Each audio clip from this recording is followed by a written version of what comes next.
వదనములు మాలో ఏ యోగ్యత లేదు. మేమందరము అపవిత్రుల వంటి వారమైతివి.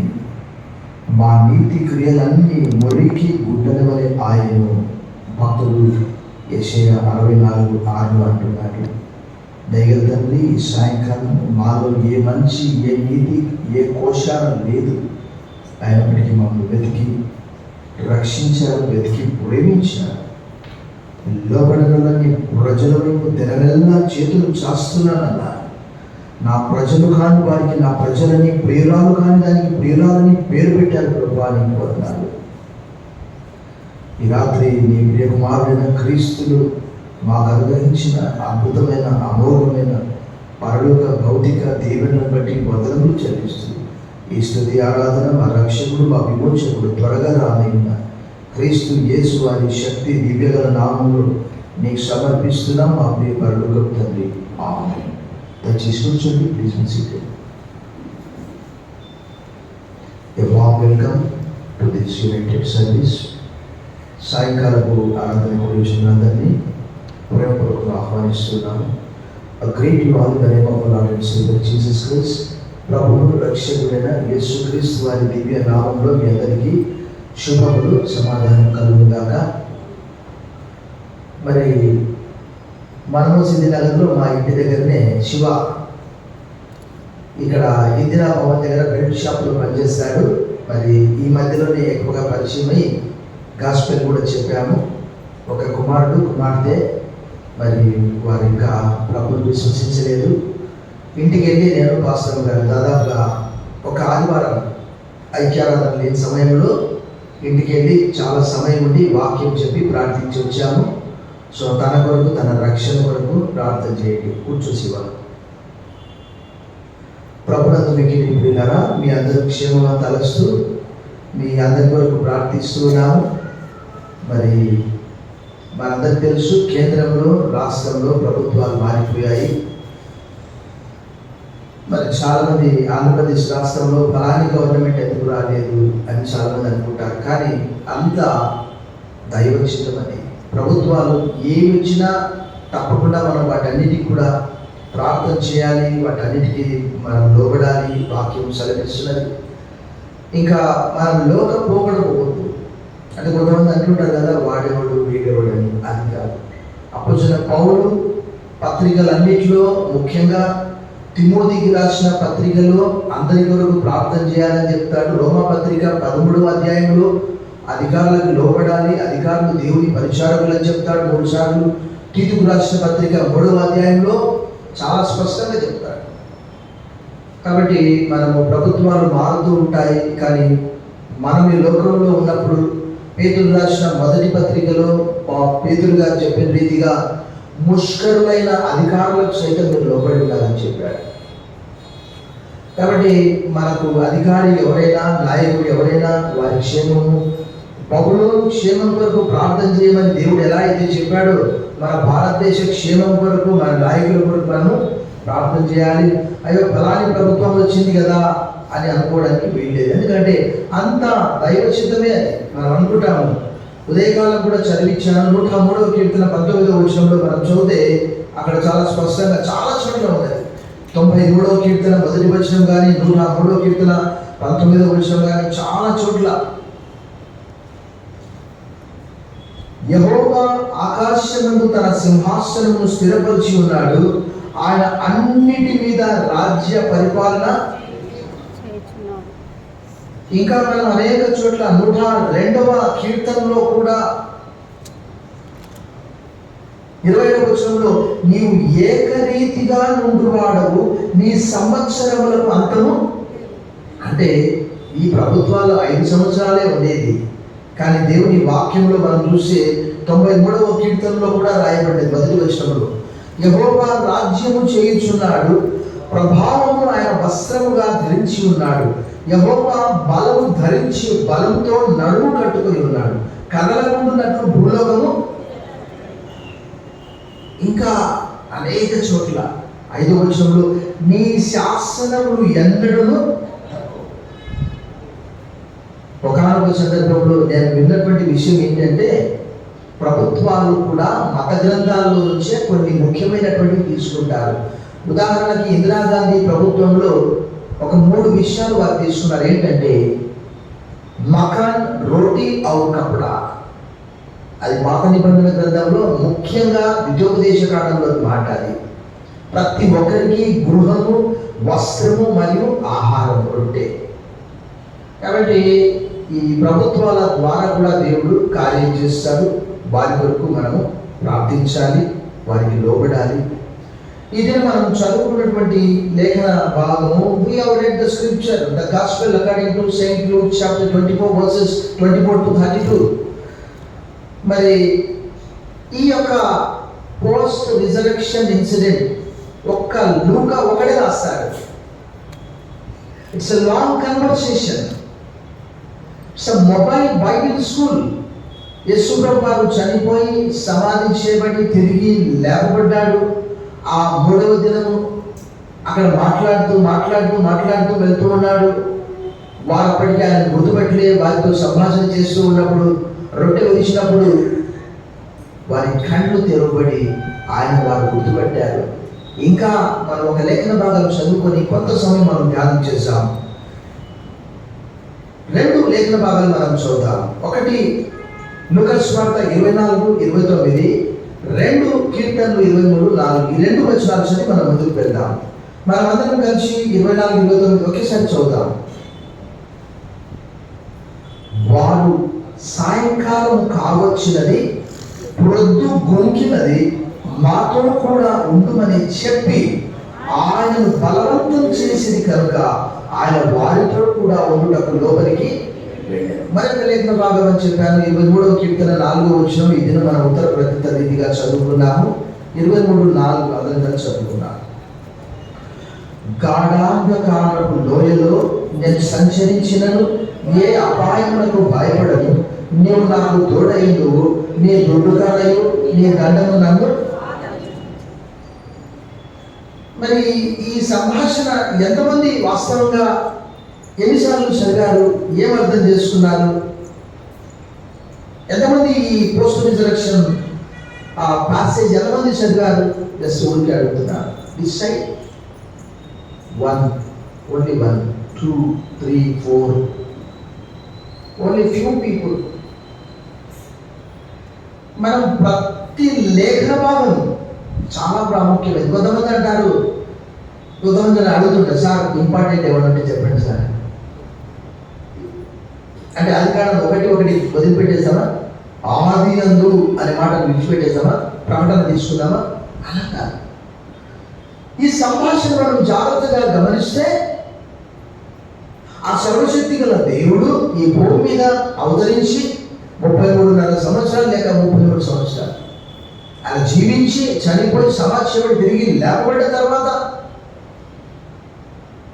ఆ 3వ దినం ఈ లూక్ వాజ్ ద హిస్టోరియన్, చరిత్రకారుడైన,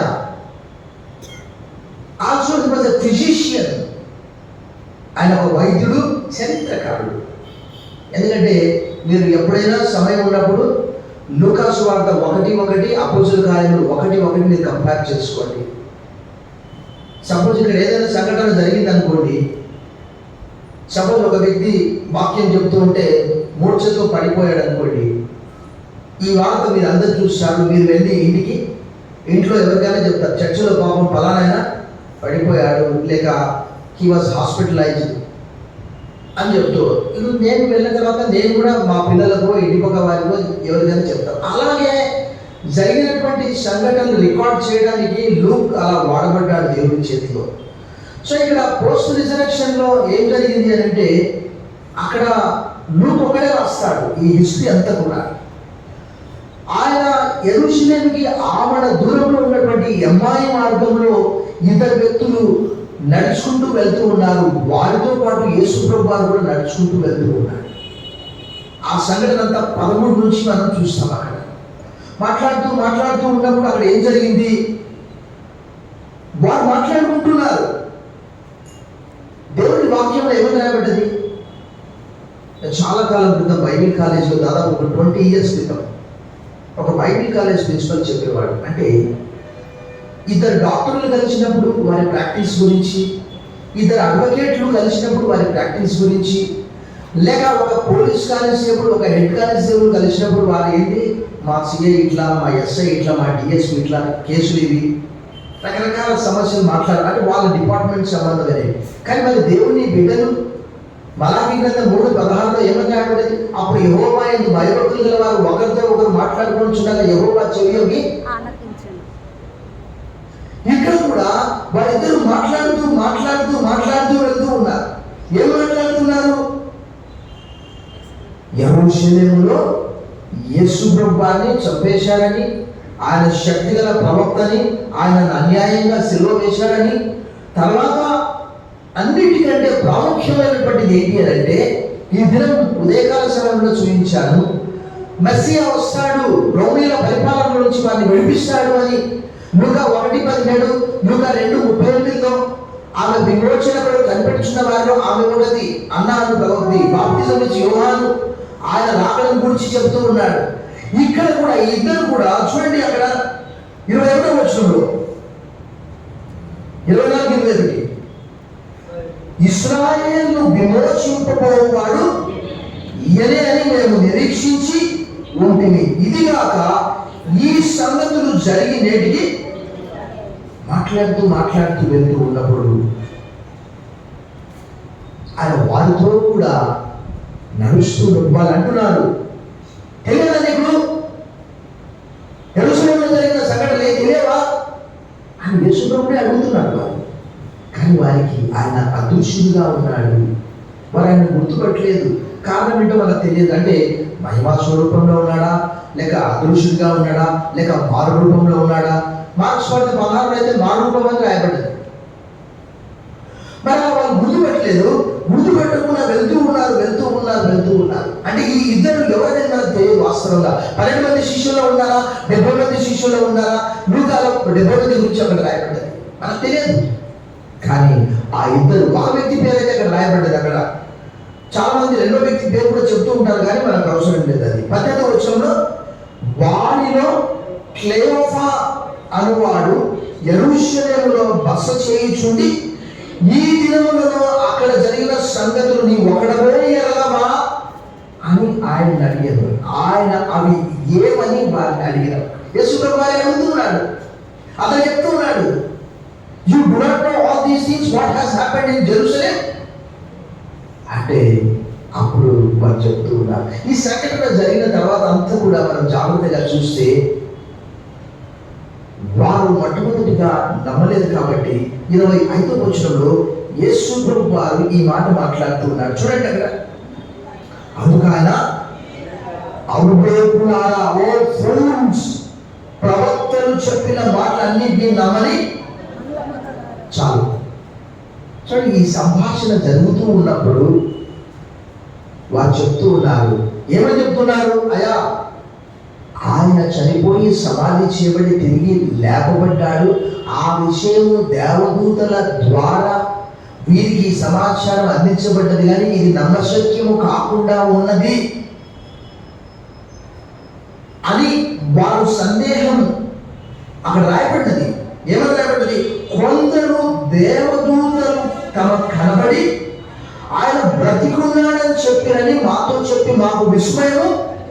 అంటే ప్రభు చెప్పినటువంటి మాట వారు మర్చిపోయారు. కాబట్టి ప్రభు వారిని ఎంత చక్కగా హెచ్చరిస్తున్నాడంటే, ఈరోజు అనేక మంది కూడా ఒకే ఒకటి, ఎలుకతోళ్ళు తెచ్చి ఏడాది బతికిన నలుపు నలిపే కానీ తెలుగు లేదు. 2 విషయాలు అడుగుతుంటారు. ఒకటి ఏంటంటే, సార్ నిజంగా పరలోకం ఉందా? చర్చికి వచ్చి సంవత్సరాలకు ఉంది, సార్ నిజంగా పరలోకం ఉందా అని అడిగేవారు ఉన్నారు. సార్ నిజంగా యేసు ప్రభువు ఈ లోకానికి వచ్చారా, ఇది నిజమేనా? నిజంగా చాలా విచారకరం ఏంటంటే, అశోక చక్రవర్తి భారతదేశాన్ని పరిపాలించాడు, అశోక చెట్లు నాటాడు అంటే ఎవరైనా నమ్ముతారు. కానీ యేసు ప్రభువు వారు చనిపోయి సమాధి చేయబడి తిరిగి లేపబడ్డారంటే ఈరోజు ఎంతమంది నమ్ముతూ ఉన్నారు? అక్కడ రాయబడ్డ కొన్ని లేఖనాలను బట్టి యూదుల్లోనే ఇప్పటికీ అనేకమైనటువంటి నమ్మకాలు ఉన్నాయి. అందుకే వారిని ఉద్దేశించి ప్రభు చెప్పినటువంటి మాటలు ఏంటంటే, ఓ ఫూల్స్, ఓ అవివేకులారా, ప్రవక్తలు చెప్పిన మాటలన్నింటినీ నమ్మని క్రీస్తు ఇలాగూ శ్రమపడి తన మహిమలో ప్రవేశించుట అగత్యము కాదా అని వారితో చెప్పి మోషేయు శాస్త్ర ప్రవక్తలను మొదలుకొని లేఖనములన్నిట్లో తనను గూర్చిన వచనముల భావం వారికి తెలియదు. ఇంతలో తాము వెళ్ళుచున్న గ్రామము దగ్గరికి వచ్చినప్పుడు ఆయన ఇంకా కొంత దూరం వెళ్ళినట్లు అనపడగా అప్పుడు ఏం జరిగింది? 29వ వచనంలో, వారు సాయంకాలము కావచ్చినది, రొద్దు గుంగినది, మాతో కూడా ఉండుమని చెప్పి ఆయన బలవంతం చేసి కనుక ఆయన వారితో కూడా లోపలికి. ఈ లేఖన భాగాన్ని ఒక పాట రూపంలో రాత్రి అయ్యే నన్నెడబాయకు అని ఒక గొప్ప భక్తుడు, రచయిత, కాపరి హెన్రీ ఫ్రాన్సిస్ లైట్ అని 1793 జూన్ 1 ఇదే మాసంలో పుట్టాడు. ఆయన ఎక్కడ పుట్టాడంటే స్కాట్లాండ్లో పుట్టాడు. అయితే ఆయనకు అనేకమైనటువంటి జబ్బులు ఉన్నాయి. బహుశా మరి కొంతమంది అంటారు ఆయన మరణానికి చేరువయ్యే సమయంలో ఈ పాట రాసి మన ఆంధ్రప్రదేశ్ కీర్తనలో ఉన్నది. కాకపోతే అది మనమైతే ఆ పాట పాడడం కొంచెం కష్టంగానే ఉంటుంది. 56 చూడండి, 56వ పాట, అబాయిడ్ విత్ మీ. అక్కడ అబాయిడ్ విత్ అస్ అని ఉంటే మాతో కూడా ఉండుమని ఆ ఇద్దరు బలవంతం చేశారు. ఈ భక్తుడు కూడా 1793 జూన్ మాసం 1 హెన్రీ ఫ్రాన్సిస్ లైట్ స్కాట్లాండ్లో జన్మించాడు. ప్రభు పరిచర్య కొరకు పిలువబడి ట్రినిటీ కాలేజ్లో ఐర్లాండ్లో విద్యను అభ్యసించాడు. తర్వాత ప్రభు పరిచర్య కొరకు వచ్చాడు. ఆయనకు ఆస్తమా, బ్రాంకైటిస్ అనేకమైన జబ్బులు ఉన్నాయి. చివరి క్షణంలో కూడా ఆయన ప్రసంగ వేదికపైకి ఎలా వెళ్ళాడంటే ప్రాప్తు వెళ్ళాడట, ఒక పాములాగా. అంటే దేవుని కొరకు అలా వాడబడ్డాడు ఆయన. ఆయన మరణపడకలో ఉన్నప్పుడు లేక ఒక స్నేహితుడు మరణపడకలో ఉన్నప్పుడు ఈ పాట రాశాడట. ఎవరికైనా వస్తుంది ఈ పాట? రాత్రి అయ్యనన్నాడు. సరే నేను చదువుతాను చూడండి. మీరు ఇంటికి వెళ్ళిన తర్వాత ఆంధ్రప్రదేశ్ కీర్తనల పాటలన్నీ కూడా వినండి. ఆయన రాసినటువంటి పాట భావాన్ని మనం గమనిస్తాం. రాత్రి అయ్యే నన్నెడబాయకు, ధాత్రిపై చీకటులు గ్రమ్మెను, సహాయమేమీ లేని వారికి సహాయంగా నన్ను బాసిపోకుమా. అంటే నన్ను విడిచిపెట్టి పోవద్దు. 73వ కీర్తన 26వ వచనంలో కూడా భక్తుడు అలాగే అంటాడు, నా శరీరము నా ఆత్మ క్షీణించిపోయినప్పటికీ, నా హృదయం క్షీణించిపోయినప్పటికీ నీవు నాకు ఆశ్రయ దుర్గముగా ఉన్నావు అని కీర్తనకారుడు అక్కడ రాస్తూ ఉన్నాడు. 73:26. ఏ కాలం పైన ఈ పాట ఎక్కువ మంది ఫినరల్ టైంలో పాడుతూ ఉంటారు ఇంగ్లాండ్లో. దాంతోపాటు వివాహ సమయంలో కూడా ఈ పాట పాడుతూ ఉంటారు. ఏ కాలం పైన నీ సహాయము లేక పిశాచిం గెల్వజాలను, నీకంటే నాకు లేదుగా లోక ప్రకాశుడా నన్బాయకు. ప్రతి చరణంలో చివరిగా ఏమంటున్నాడు? నన్బాయకు, నన్ను బాసిపోకుమా. 3వది, నా చెంత నీవు చేరి ఉండగా ఏ చింత అయినా నన్ను సోకునా, ఏ శత్రువైనా నన్ను గెలుచునా, నా శైలమా నన్ను బాసిపోకుమా. ప్రతి చరణంలో కూడా ఏమంటున్నాడు? నన్ను బాసిపోకుమా. 4వ చరణం, సమృద్ధుడు సహాయుడాయను, ఓ మృత్యువా నీ ముళ్ళు గెలుచునా, సమాధి నీకు జయమబ్బునా, మా మధ్యము సర్వేశపాయకు, రేవునే చేరబో వేళలో కావుమయ్యా నీ దీప్తి చూపుచున్, సాగు జీవంబులందునైన నీకు తోడై నన్ను బాసిపోకుము. ఆ పాట రచయిత పేరు కూడా కింద ఉన్నది, హెన్రీ ఫ్రాన్సిస్. ఈరోజు అనేక మంది ఏంటి అంటే వృద్ధాప్యం వస్తే భయపడుతూ ఉన్నారు, అనారోగ్యం వస్తే భయపడుతూ ఉన్నారు. గాఢాంధకారముడు నోడలో నేను సంచరించినను ఏ అపాయంలో నేను భయపడను, నాకు తోడయుడు నీ దుడ్డుకర నీ దండములను. ఈరోజు ప్రపంచమంతా కూడా భయం ఊపెట్లో ఉంటున్నది. అది భవిష్యత్తు గురించిన ఆందోళన కావచ్చు. నేనైతే పండుకున్న 30 సెకండ్లలో నిద్రపోతా. 30 సెకండ్స్ చాలు. ఎందుకంటే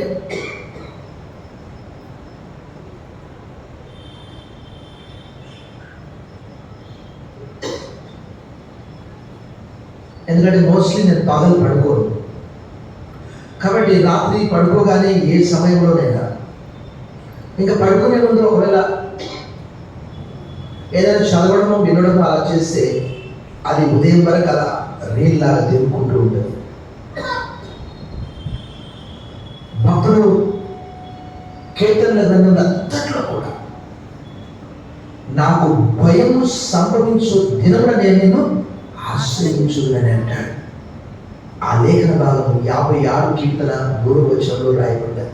138వ కీర్తన 3వ వచనంలో ఏమని రాయబడ్డది తెలుసా? అద్భుతమైనటువంటి మాట.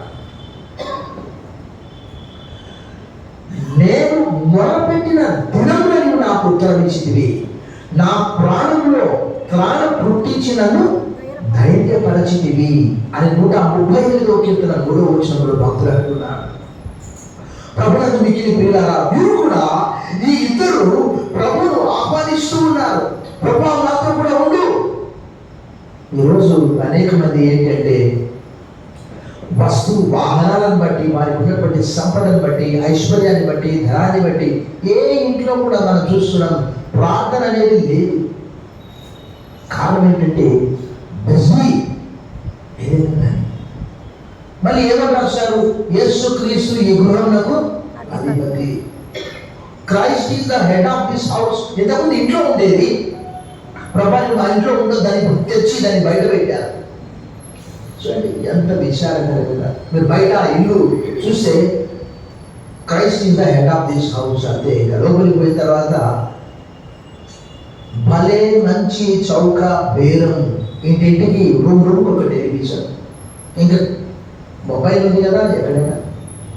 ఈరోజు ఎంతమంది ఏ ఇంట్లో సాయంకాలం ప్రార్థనలు జరుగుతున్నవి, ఏ ఇంట్లో ప్రభువును ఎవరు ఆహ్వానిస్తూ ఉన్నారు? నిజంగా ప్రభువు లేకపోతే ఇదే భక్తుడు ఎవరు సాధు సుందర్ సింగ్ అన్నాడు ఒక పాట. చూడండి, సాధు సుందర్ సింగ్ ఒక పాటలో సిలువను గురించి పాట రాస్తూ, పరలోకంలో ఒకవేళ ప్రభా నువ్వు లేకపోతే నాకు పరలోకమే అవసరం లేదు, నీ సిలువ లేకపోతే అనే పాటలో ఉన్నది. సరే, తర్వాత నేను చూపిస్తాను. అంటే చూడండి, మీరు ఇక్కడ సాయంకాలం కావచ్చునది, పొత్తు గుంకినది, మాతో కూడా నేను ఉండాలి ప్రభువా. ఈరోజు ప్రభు ఉంటే అన్నీ ఉన్నట్టే. ప్రభువు లేకపోతే సర్వ సంపదలు ఉన్నప్పటికీ కూడా భక్తుడు ఏమంటాడు? వాక్యము దొరికితే 119వ కీర్తనలో మంచి మాట రాయబడింది, సర్వ సంపదలు నాకు దొరికినట్లే.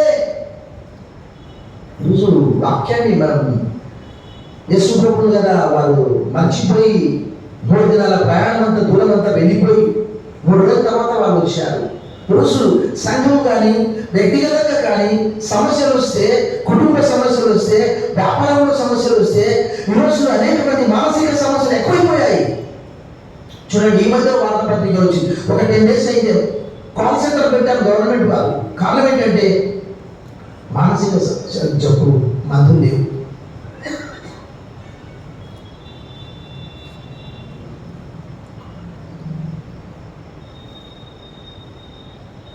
దావీదుకు మనందరికీ తెలుసు ఎన్ని శ్రమలు వచ్చాయి. ఆ కీర్తనాకారుడు మనం చెప్పుకున్న రీతిగా అంటున్నాడు, even though I walk in the valley of darkness. యాకోబు కూడా ప్రయాణమే వెళ్తూ ఉన్నాడు, చిమ్మ చీకటి అనేది భయం అనిపించింది. కానీ ఇక్కడ ప్రభు ప్రత్యక్షమై ఆయన ఏమన్నాడు తెలుసా? యాకోబుతో నేను నిన్ను ఆశీర్వదిస్తాను. పెద్ద నిరీక్షణ ఆదికాండం 8వ అధ్యాయంలో భయపడి ఆయన ఏమనుకున్నాడు తెలుసా? 28వ అధ్యాయం 15-16 వచనాలు, నిశ్చయముగా ఇది పరలోకపు గవిని దేవుడు ఉండే చోటు. వారి భయపడ్డాడు, నాకు తెలియలేదు. నిజంగా ఈరోజు దేవుడు అలాంటి చోట ఉంటాడు. అపోస్తలుల కార్యం 7:52 ఆకాశం నా సింహాసనం, భూమి ఈరోజు ఆయన మనతో కూడా ఉండడానికి, ఇదిగో దేవుని నివాసం మనుషులతో కూడా ఉన్నది, ఆయన వారితో నేను వారి దేవుడనై ఉంటాను, వారు నా ప్రజలై ఉంటారు. ఈరోజు ఎంతమంది ప్రభువును ఆహ్వానిస్తున్నారు? ఎంతమంది ప్రభు అని ఉండాలి నాకు? ప్రభువు నమ్ముకున్నందుకే ఇవన్నీ అండి. మా బాబు అంటున్నాడు, డాడీ నీవంతా రాజరికం అంతా పోగొట్టుకున్నావు, కష్టపడుతున్నావు, ఇప్పుడు నీకు అనారోగ్యం వచ్చింది, నీ ఆస్తి అంతా కోల్పోయావు అని అంటున్నాడు. ఈ మధ్యలో ఒక 15-20 రోజులు అయిందేమో. ఆ రోజు ప్రభువు మాటతో ఒకే ఒక మాట, నా వెంబడి రండి, నేను మిమ్మల్ని మనుషుల పట్టు జాలరులుగా చేస్తానంటే వెంటనే తమ వలలు, తమ తండ్రులను విడిచిపెట్టి ప్రభువును వెంబడించినట్లు సువార్తలన్నింటిలో, మత్తయి సువార్త 4లో, మార్కు సువార్త 1లో, ఒక 5లో మనం చూస్తాం. యోహాను సువార్త మొదటి అధ్యాయంలో ఒక్కొక్కరిని ఎలా పిలిచాడో అక్కడ రాయబడింది. శిష్యులు అడిగారు, ప్రభా మేము సమస్తం విడిచిపెట్టి నేను వెంబడించాం, మాకు ఏంటి లాభము అడుగుతూ ఉన్నా. ఇక్కడ మాత్రం వారు ఏమంటున్నారంటే, మాతో కూడా ఉండమని అంటున్నారు. నువ్వు మాతో కూడా ఉండాలి. చూడండి అక్కడ 29 వచ్చిన వారు సాయంకాలం కావచ్చినది, ప్రొద్దు ముగినది, మాతో కూడా ఉండమని చెప్పి ఆయన బలవంతం చేసింది కనుక ఆయన వారితో కూడా ఉండడం లోపలికి 30 వచ్చిన ఆయన వారితో కూడా భోజనమును కూర్చున్నప్పుడు ఒక రొట్టెను పట్టుకొని స్తోత్రము చేసి దాన్ని విరిచి వారికి పంచిపెట్టగా వారి కన్నులు తెరవబడి ఆయనను గుర్తుపట్టింది. అంతటా ఆయన వారికి, ఈరోజు ఏంటి అంటే లోకం 90% అయిపోయింది, ఆధ్యాత్మికత వాక్యం అనేది ఒక 10% అయిపోయింది. కారణం ఏంటంటే తెలియదు. It is your personal. ప్రభువుకు ఎంత ప్రాముఖ్యత ఇస్తున్నాను. కీర్తనకారుడంటే 73:25 ఏమంటారు చెప్పండి ఎవరన్నా? ఆకాశమందు నీవు తప్ప నాకెవరున్నారు ప్రభా, నీవు నాకుండగా లోకములో ఏమీ నాకు. ఎవరైనా అలా చెప్పగలరా? దేవుడు చాలా దూరంగా ఉన్నాడు, పర్వతం చాలా దూరంగా ఉన్నది, భూమి దగ్గరగా ఉన్నది, భూమి ఆకర్షిస్తున్నది, లోకం ఆకర్షిస్తున్నది. ప్రభా ఈ లోకానికి నేను వెళ్తాను ప్రభా. లోతు లోకంలో జీవించాడు. లోతు భార్య ఏమైపోయింది? ఉప్పు స్తంభంగా మారిపోయింది. కారణం ఏంటంటే లోకం వైపు చూసింది. లోకంలో దాని ఆశలు గతించదు, కానీ దేవుని చిత్తమును జరిగించు వాడు నిరంతరము. ఈరోజు మనం ఏ చిన్నది, మేము చిన్న వస్తువు తెలుసుకున్నా తప్పకుండా మేము దాన్ని ప్రార్థన చేస్తాం. అది ఏదైనా కావచ్చు, చిన్న డివైస్ కావచ్చు, ఒక చిన్న ఛాయ్ కావచ్చు. ఎందుకంటే మనకున్నవన్నీ కూడా ఆయన ఇచ్చినవే. ప్రతి శ్రేష్టమైన ఎములు, సంపూర్ణమైన ప్రతి వరమును ప్రసన్నమైన జ్యోతిర్మయుడు తండ్రి వచ్చినని భక్తుడు యాకోబు చెప్తాడు 1:17. ఇంకా 20వ కీర్తనలో కీర్తనకారుడు ఏమంటాడు? Some may boast in chariots, some may boast in horses, but we boast in the Lord our God. కొందరు రథములను బట్టి, కొందరు గొడవలను బట్టి అతిశయపడతారు. మానైతే ప్రభువైన యెహోవాను బట్టి అతిశయపడతారు. అక్కడ వారైతే ప్రభా నువ్వు మాకు కావాలి లేదా, నువ్వు మాతో కూడా ఉంటే బాగుంటుంది. వారితో కూడా భోజనం చేశాడు. ఈరోజు బిజీ లైఫ్ అది ఏదైనా కావచ్చు. అనేక మంది ఈరోజు మానసిక సమస్యలతో కూడా బాధపడుతున్నారు. భవిష్యత్తు గురించి కూడా ఆందోళన చెందుతున్నారు. మా అక్కమ్మ ఇక్కడికి వస్తే ఎప్పుడైనా నేను సాయంకాలం వెళ్తున్నానంటే ఏమంటదంటే, చీకటైంది కదా వెళ్తావా అంటది. అంటే ఉడుపురాలు కదా పాపం, చీకటైంది కాబట్టి బయటికి ఎలా వెళ్తావు అనేది. మనందరికీ తెలిసి ఇప్పుడు కార్కైనా మోటార్ సైకిల్కైనా ఫ్లడ్ లైట్లు లాగా ఉంటాయి. సరే మనకు పోయే దూరం కాదు, లోకల్ ఉంటాయి. అంటే రాత్రి అంటే కొంతమందికి భయము, కొంతమందికి భవిష్యత్తు గురించిన ఆందోళన. ప్రభు మనతో కూడా ఉండాలి. ఎందుకంటే దేవుడు వాక్యంలో రాయబడింది మత్తయి సువార్త 8వ అధ్యాయంలో, ఇదిగో యుగ సమాప్తి వరకు సదాకాలం మీతో కూడా ఆయన ఉంటే ఏ సమస్య కానీ, ఏ చింత కానీ, పేతురు చెప్పినదేదిగా ఆయన మిమ్మల్ని గురించి చింతించున్నాడు కనుక మీ చింత యావద్దు. 34వ కీర్తనలో ఒక వాక్య భాగం చూద్దాం. 34వ కీర్తనలో ఒక లేఖన భాగాన్ని మనం చదువుదాం. భక్తుడు కీర్తనకారుడు 34వ కీర్తనలో 4, 5, 6 మరియు 7 వచనాలు. నేను యెహోవా యొద్ద విచారణ చేయగా ఆయన నాకు ఉత్తరం ఇచ్చాను. నాకు కలిగిన భయములన్నిటిలో నుండి ఆయనను తప్పించను.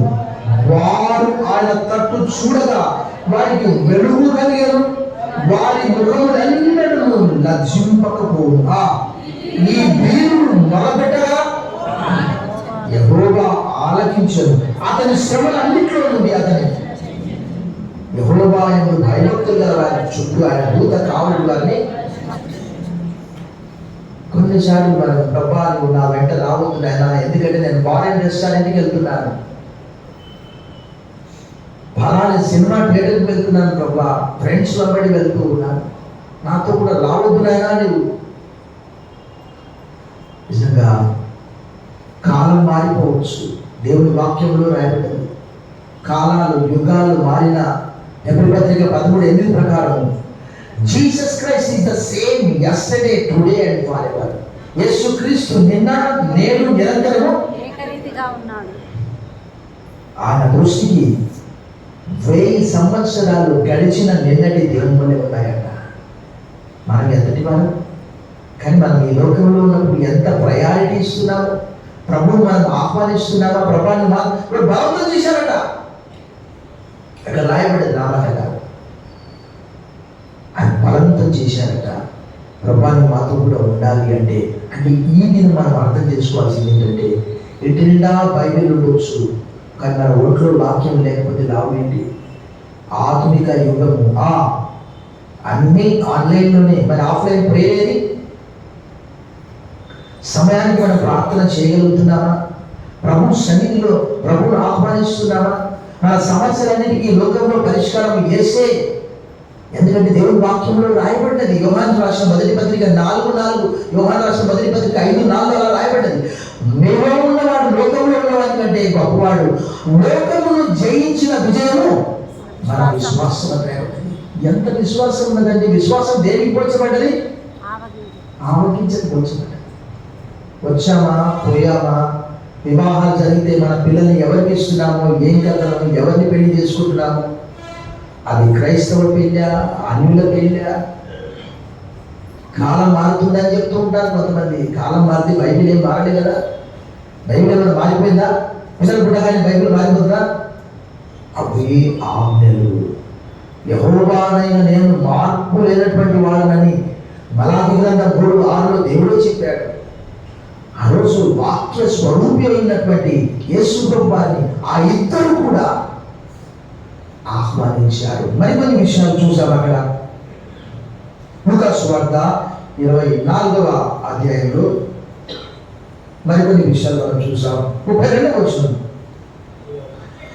అప్పుడు వారు ఆయన త్రోవలో మనతో మాట్లాడుచు లేఖనములను మనకు బోధపరుచుచున్నప్పుడు మన హృదయం మనలో మండుచుండలేదా అని ఒకరితో ఒకడు, నా మాట అగ్ని వంటిది కాదా, బండను బద్దలు చేయి శుద్ధి వంటిది కాదా?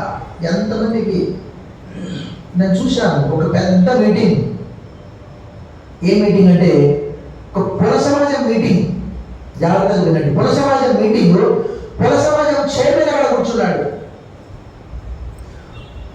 సేవకుడు వాక్యం చెప్తున్నాడు. ఏమంటే నెహెమయా గ్రంథం అని తీసి చదువుతున్నాడు. నెహెమయా యెజ్రెలు. ఆ కుల సమాజం నాయకుడు, ద గ్రేట్ లీడర్, తీస్తున్నాడు. పాపం బైబిల్ అంతా తీస్తున్నాడు. పాపం ఆయన దొరకలే తొందరకు. అప్పుడు ఏం చేశాడు? విషయ సూచికలకు పోయాడు. ఆ తొందరగా ఆయన విషయ సూచికలు కూడా దొరకలే, మూసిపెట్టాడు అంతే. ఇంకా చూడండి, అంటే మనం చూస్తాము పౌలు ఏమంటాడు రోమాపత్రిక 12:11లో, do not lag in zeal, be ardent in spirit and serve the Lord. ఆసక్తి విషయంలో మాంద్యులు కాక ఆత్మయందు తీవ్రత గల వారి ప్రభావం సేవించండి. రీసెంట్గా నేను చెప్పాను, ఇక్కడ గాంధీ స్టాచ్యూ దగ్గర ఒక షాప్కి వెళ్ళాను నేను, సర్జికల్ షాప్కి. ఈజ్ ఎ ముస్లిం. నేను అతనితో మాట్లాడుతూ ఉన్నాను, నాతో మాట్లాడుతున్నాడు, వ్యాపారం చేస్తున్నాడు. యూట్యూబ్లో ఉర్దూలు అరబిక్లో ఏదో వాక్యం వస్తూ ఉంది, పైకి పోతా ఉంది, స్క్రోల్ అవుతా ఉంది. వ్యాపారమే. వారి మత సంబంధమైనది మత సంబంధమైనది. ఎందుకంటే దేవుని వాక్యంలో మనం చూసాం. కీర్తనకారుడు మంచి మాట అంటాడు చూడండి, 119వ కీర్తనలో నాకు ఇష్టమైనటువంటి, ఈ మధ్యలో మళ్ళీ ఎక్కువగా వాడుతూ ఉన్నాను. 119వ కీర్తనలో కీర్తనకారుడు చెప్పే ఈ మాట మనం చూసాం. కీర్తనకారుడు 97వ కీర్తన 97వ వచనం చూసాం మనం. 119. నీ ధర్మశాస్త్రము నాకెంతో ప్రియముగా ఉన్నది. ఏమంటే నేను దినమైనా నేను దాన్ని.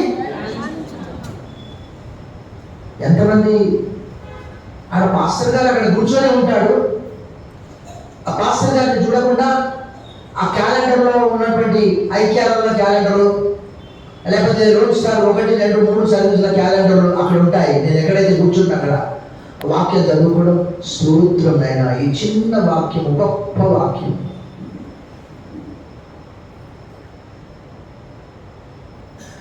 వాక్యానికి పర్యాయ పదమే 119వ కీర్తన.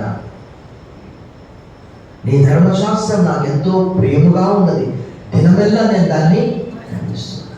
1వ కీర్తనలో కూడా 2, 3 వచనాల్లో అంటాడు, యెహోవా ధర్మశాస్త్రం నందు ఆనందించు, దివారాత్రం దాన్ని ధ్యానించువాడు అతడు. లేక ఆమె నీటి కాలంలో ఎవరు నాటబడ్డది, ఆకు వాడక తన కాలంలో ఫలమిచ్చేటువంటి అతడు. లేక ఆమె చిన్నదై their delight is in the law of the Lord, and on his law they meditate day and night. They are like trees planted by streams of water, which yield their fruit in its season, and their leaves do not wither.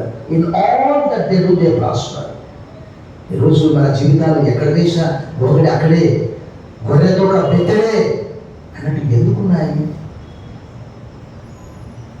రాబోయే దినాల్లో మనం చూస్తున్నాం అనేకమైనటువంటి శ్రమలు కూడా మనకు. ఎందుకంటే అదంతా కూడా రాయబడ్డది బైబిల్లో, మహాశ్రమల కాలం. సో కీర్తనకారుడు అంటున్నాడు, ఇంకా నేను నీ గురించి నేను అధికారులతో కూడా మాట్లాడతాను ప్రభా అని అంటాడు. అక్కడ రాజులతో కూడా మాట్లాడతాను నేను ప్రభా అంటాడు. ఆ పై భాగంలో అంతా కూడా నేను రాజులతో నీ ఎదుట నీ ఆజ్ఞల గురించి నేను మాట్లాడతానని చెప్తూ ఉన్నాను. కారణం ఏంటంటే దేవుని పట్ల తనకు ఉన్నటువంటి ఆసక్తి, ఆశ. ఇందాక మనం చదువుకున్నటువంటి 24, 29 వారైతే ప్రభువును బలవంతం చేశారు.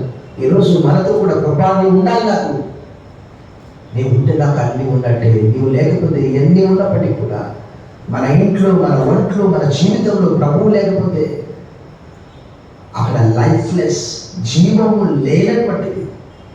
ఎలా అయితే మనం చూస్తాం అక్కడ యాకోబు పత్రిక 2వ అధ్యాయంలో ఏమంటాడు, అక్కడ క్రియలు లేని విశ్వాసం గురించి మాట్లాడుతూ ప్రాణం లేనటువంటి శరీరము ఎలాగైతే మృతమో, క్రియ లేనటువంటి విశ్వాసం కూడా అలాంటిది అని చెప్తాడు.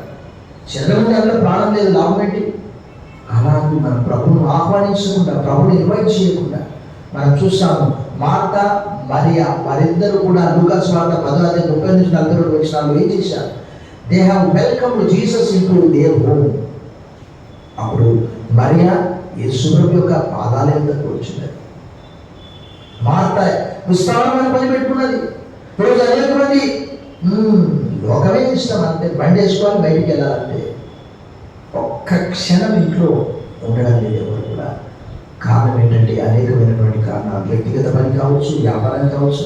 కానీ మన వ్యాపారంలో ప్రభు ఉన్నాడా? మన ఉద్యోగంలో ప్రభు ఉన్నాడా? కొంతమంది చెప్తూ ఉన్నారు, సార్ పనిచేసే ప్రాంతంలో చాలా సమస్యలు వస్తున్నాయి. ఆ రోజు ప్రభుత్వ ఉద్యోగులు కూడా, దానియేలు లాంటి వారు కూడా ప్రభుత్వ ఉద్యోగం చేశారు. వారికి కూడా ఎన్నో సమస్యలు వచ్చాయి. అయినప్పటికీ కూడా వారు ప్రభువును భయపరిచారు. అన్య రాజుల మధ్యలో దేవుని నామాన్ని తారస్థాయికి తీసుకుని వెళ్ళారు. ప్రభునందు మిగిలి పిల్లారా, మన జీవితంలో, మన కుటుంబంలో ప్రభు మనతో కూడా ఉన్నాడా? ఆయన లేకపోతే ప్రభు అంటున్నాడు, ఇదిగో నేను తలుపు దగ్గర నిలబడి తలుపు తట్టు మాట్లాడుతున్నాను. ఈరోజు ప్రపంచం అంతా కూడా కియాస్, గ్రేట్ డిసార్డర్ అయిపోయింది. అన్నిటికీ భయం, మానసిక సమస్యలు, అనారోగ్యాలు, చింతలు, భయాలు. కానీ భక్తుడు అంటున్నాడు ఒకే ఒకటి, ఈ దీనుడు మొరపెట్టగా ఆయన ఆలకించాడు. నాకు కలిగిన భయములన్నింటిలో నుంచి ఆయన నన్ను వెలిగించాడు. ఈరోజు ఆయన మనతో కూడా ఉంటానంటున్నాడు. ఒట్టు ప్రభా నువ్వు అంటే ఆయన మనతో కూడా సదాకాలం ఉండడానికి వచ్చాడు. ప్రభుత్వ వెంకటేశ్వరులారా, ఆ సంఘటన పోస్ట్ రిజరక్షన్ ప్రభువు ఆ రూక్ ఎందుకు రికార్డ్ చేసాడో మనకైతే తెలియదు. ప్రభువు మాట్లాడుతూ వెళ్ళాడు. వారు అంటున్నారు, ఆయన మనతో మాట్లాడే సమయంలో మన హృదయంలో మనకు మండు చూడలేదా అని అంటున్నాడు. ఆ రోజు కేవలం వాక్యం ద్వారానే సంఘ స్థాపన జరిగింది. 2:37 వచ్చినప్పుడు వారు మెచ్చుకొని అంటే పెంచుకొని నువ్వేం చేయాలి? అదే వాక్యము ప్రపంచాలను కదిలించింది, భూలోకాన్ని తలక్రిందులు చేసింది. అపోస్తలుల కార్యం 17:6. ఈ ప్రపంచం అంతా కోట్ల మంది విశ్వసించడానికి గల కారణం ఏంటంటే అదే వాక్యము. కొంతమంది అంటారు, అబ్బా ప్రభు ఉన్నటువంటి కాలంలో ప్రభుతో కూడా నేను మాట్లాడితే ఎంత బాగుండు. ఆ రోజుల్లో అలా మాట్లాడాడు. ఇప్పుడు వాక్య స్వరూపైన దేవుడు మాట్లాడుతూ ఉన్నాడు. ఆయన మాటను ఎవరు వింటున్నారు? పాట పాడే మన ఓ సంఘమా, చెవులు గలవాడు వినుగాక అన్నాడు. మనకు 2 చెవులు ఇచ్చాడు, 1 నోరు ఇచ్చాడు, తక్కువగా మాట్లాడి ఎక్కువగా వాక్యం వినడానికి. ప్రభుత్వ వెంకటేశ్వరులారా, రకరకాల భయాలు, చుట్టూ చీకటి, భయము, సమస్యలు, నిరుద్యోగం కావచ్చు, సంతానం లేవి కావచ్చు, అవివాహితులు కావచ్చు. ఈరోజు మనం చూస్తున్నాం ప్రతిరోజు కూడా. ఏంటి అని అంటే, ఈ మధ్య నేను చూశాను, వివాహం కావట్లేదు, నాకు త్వరగా వివాహం చేయండి అంటే ఒక యవనస్తుడు, ఇంకా పెద్దవాడు ఉన్నాడు, పెద్దవాడిని విడిచిపెట్టి చిన్నవాడిని చేయాలట. మేము చేయము అని అంటే అతను committed suicide. Young boy, maybe 22 years. మరి ఒక చిన్న బాబు 13 సంవత్సరాలు, కొత్త సైకిల్ ఇప్పించలేదని చెప్పి కమిటెడ్ సూసైడ్. లోకము ఎలా అయిపోయింది? దేవుని బిడ్డలు నిశ్చలంగా, నిమ్మడంగా, కీర్తనల గ్రంథంలో అంటాడు కదా, యెహోవా నెమ్మదితో పడుకొని నిద్రపోదు, నేను ఒంటరిగా ఉంటున్నాను, నీవే నన్ను సురక్షితంగా నివసింపచేయు. 4వ కీర్తన 8వ వచనం. 10,000 మంది దండెత్తి దాడి చేసి నా వీధికి వచ్చినా నేను భయపడను, ఎందుకంటే ఆయన నాతో కూడా ఉన్నాడు. ఆ సైన్యం ఎక్కువనా, నా దేవుడు ఎక్కువనా? మరి మన జీవితంలో, మన కుటుంబంలో, మన వ్యక్తిగత వ్యాపార జీవితంలో ప్రభు ఉన్నాడా? ఆయన మనం ఆహ్వానిస్తున్నామా? అలా ఆహ్వానించినట్లయితే ఈరోజు ప్రభు అంటున్నాడు, నేను తలుపు దగ్గర నిలబడి తలుపు తట్టుస్తున్నాను. ఎవరైనా నా స్వరం విని తలుపు తీస్తే అతని హృదయంలోనికి, అతని ఇంట్లోకి నేను వస్తాను, అతనితో నేను భోజనం చేస్తాను, అతను నాతో కూడా చేస్తాడు. ఎంత గొప్ప విషయం కదా! ఈ లోకమే కాదు, చాలా మందికి వచ్చే సమస్య అంతా ఇదే. ఎందుకంటే వారి విశ్వాసాన్ని బట్టి. పౌలు అన్నాడు కదా, నేను నమ్మిన వాడిని ఎరుగుతుంది అన్నాడు. తిమోతికి రాసిన 2వ పత్రిక 1:12 ఆ విషయం చెప్పాడు. మరి మనం ఏం నమ్ముతున్నాము? ఎంత విశ్వాసం ఉన్నది? వెనకగా 1 అడుగు ముందుకు, 9 అడుగులు వెనకగా, లేక ముందుకే వెళ్తున్నామా? ఒక్కసారి మనల్ని మనం పరీక్షించుకున్నాం. తలలు వచ్చి ప్రార్థన చేసాం. సర్వశక్తి గల దేవా, యుగములు తరములు మారినప్పటికీ నీ మాట, నీ వాక్కు మారదు అని మీరు సెలవిస్తున్నారు నాయన. లోకమంతా కూడా ఎవరు బాగు చేయలేంత పాడైపోయింది. ఎందుకంటే టెక్నాలజీ కావచ్చు, ఏదైనా కావచ్చు. ఎందుకంటే నరుల హృదయాలోచన కేవలం బాల్యం నుండి చెడ్డది. ఈ సాయంకాలం నిన్ను మా హృదయంలో ప్రతిష్ఠించుకున్నటకు, మా గృహంలోనికి నిన్ను ఆహ్వానించి బలవంతము చేయుటకు, మా ప్రతి ప్రార్థనలో, మా ప్రతి భోజనంలో అతిథిగా మీరు ఉండాలని నేను కోరుతున్నాను ప్రభా. నీకు వదనములు. ఈ రాత్రి అయ్యే నన్ను ఎడబాయకు అని హెన్రీ ఫ్రాన్సిస్ లైట్ ఎలా అయితే పాట రాశాడో, గాఢాంధకారపు లోయలో నేను సంచరించినను ఏ అపాయములకు భయపడను, నాకు తోడైందు నీ దుడ్డుకర్ర, నీ దండము నన్ను ఆదరించును. నానా మరి భయము దూరపరిచి అభయం దయచేస్తున్నాను. మీకు వదనములు చెల్లిస్తూ ఈ దీనుడు మొరపెట్టగా ఆయన ఆలకించాడు. నా కలిగిన భయములన్నిటిలో నుంచి ఆయన నన్ను విడిపించాడు. సాయం సమయం బట్టి బదులు చెల్లిస్తూ భూమి ఆకాశము గతించినప్పటికీ నా మాట ఎన్నటికీ గతించవు అని సెలవించారు. నీ జీవము కలిగిన మాటలు అపజకరంగా 5 ఈ జీవము గురించిన మాటలన్నీ కూడా వెళ్ళి ప్రజలతో చెప్పండి. ఈ మాటలను ఆ హృదయంలో భద్రపరుచుకుంటే తప్పకుండా నీ సన్నిధి మాతో కూడా మీరు ఉంచుతున్నారని నమ్ముతూ యేసు నామములో ప్రార్థిస్తున్నాం తండ్రి. ఆమేన్.